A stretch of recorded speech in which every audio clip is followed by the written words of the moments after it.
dietro da dove spuntano.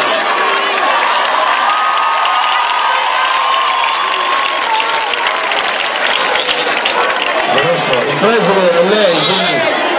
Allora, vi rubo pochissimo tempo. Giovanotti è qui per un motivo molto chiaro, per quello che mi riguarda. Innanzitutto è un pezzo consistente della cultura italiana di questi ultimi anni e quindi va studiato e dobbiamo studiare insieme a lui che cosa facciamo nella cultura italiana. Una questione. Io che sono un letterato ho letto i libri di Jovanotti, oltre ad essere cresciuto anch'io con le sue canzoni nonostante le apparenze. Vorrei ascoltare Jovanotti che scrive, narra e pensa con noi questa sera, perché per questo l'abbiamo chiamato. Ho letto una pagina straordinaria di Jovanotti nell'ultimo libro con il filosofo Bolelli,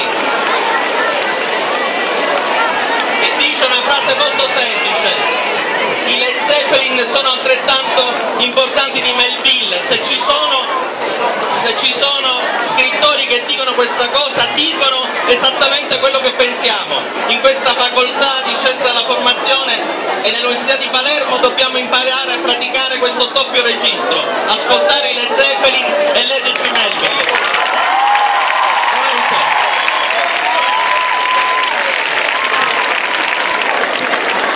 Ragazzi, amici miei,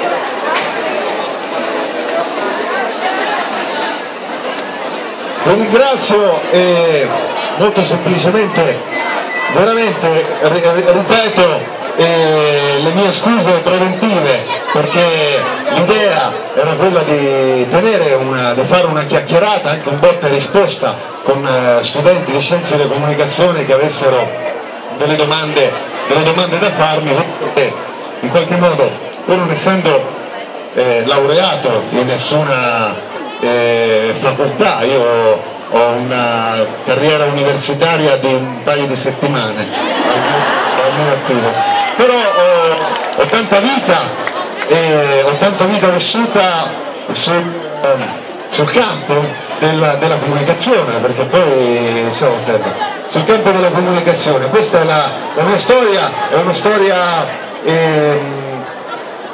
un ragazzo che aveva un desiderio feroce, vivo e bruciante di far parte di quello che era semplicemente possibile definire come il mondo dello spettacolo, per una smania, forse per un desiderio, forse per una attitudine. Qualcuno ha cominciato